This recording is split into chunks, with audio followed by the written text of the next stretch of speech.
Bonjour, c'est Bruno Marchal, mental coach à Montpellier. C'est Pascal par téléphone, 1 heure de coaching et ensuite pendant 15 jours vous me posez autant de questions que vous voulez. Aujourd'hui on parle du fonctionnement du cerveau et des conditions d'intimité. Alors, c'est suite à une vidéo que j'ai fait pour vous expliquer que dans mes clients, je notais que plus les clients avaient des repas en commun dans leur couple, avec leur famille ou juste dans l'intimité du couple, plus le couple était fort. Alors, est-ce que c'est le fait qu'on soit ensemble qui fait que que l'on déjeune ensemble qui fait que le couple est heureux, ou est-ce qu'on déjeune ensemble parce qu'on est heureux? Alors c'est la même question qui de la poule et de l'œuf était là avant. C'est un peu les deux conditions. La première chose à bien préciser, c'est que notre cerveau est très perméable aux situations.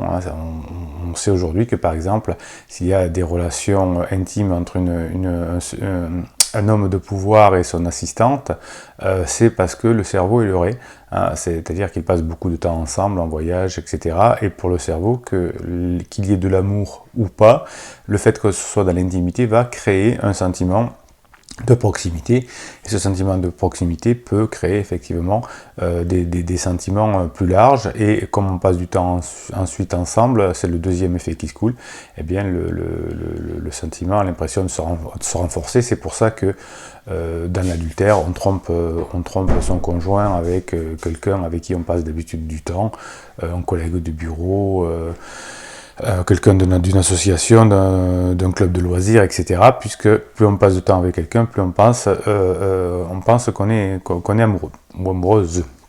Donc l'inverse est vrai, c'est-à-dire que si on veut que son couple fonctionne, eh bien il faut passer du temps à créer ces conditions d'intimité. C'est-à-dire, qu'est-ce que c'est les conditions d'intimité? C'est que l'on se rend compte des choses un peu personnelles, qu'on passe du temps ensemble dans un endroit clos, puisque plus on est intime, plus on est dans un endroit clos. Si on déjeune dans un restaurant où il y a beaucoup de monde, c'est pas la même chose qu'un petit restaurant au bord d'un lac où il y a peu de monde, et c'est encore moins autre chose que si on déjeune ensemble chez l'un ou chez l'autre.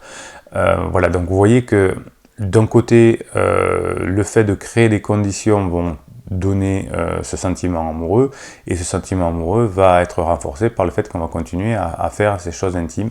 Donc regardez dans votre besoin, dans votre plaisir, dans celui de votre partenaire, ce qui est le symbole de l'intimité, et même si ça va mal, le fait de reproduire ces symboles d'intimité, de discuter de choses agréables par exemple, vont faire que le sentiment va se renforcer.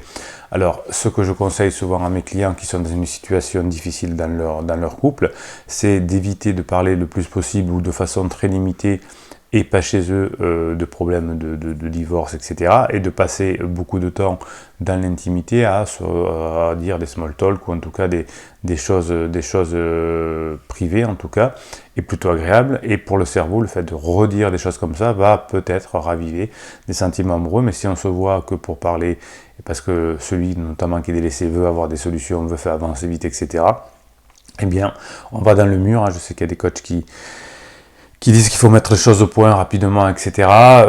C'est sûr qu'avec des conseils comme ça, on va droit dans le mur. Donc il vaut mieux d'abord, de mon expérience personnelle en tout cas, de coach depuis 1999, recréer les conditions. Une fois que les conditions sont recréées, eh bien les sentiments peuvent renaître ou naître à nouveau, je ne sais pas, mais en tout cas le couple sera certainement différent.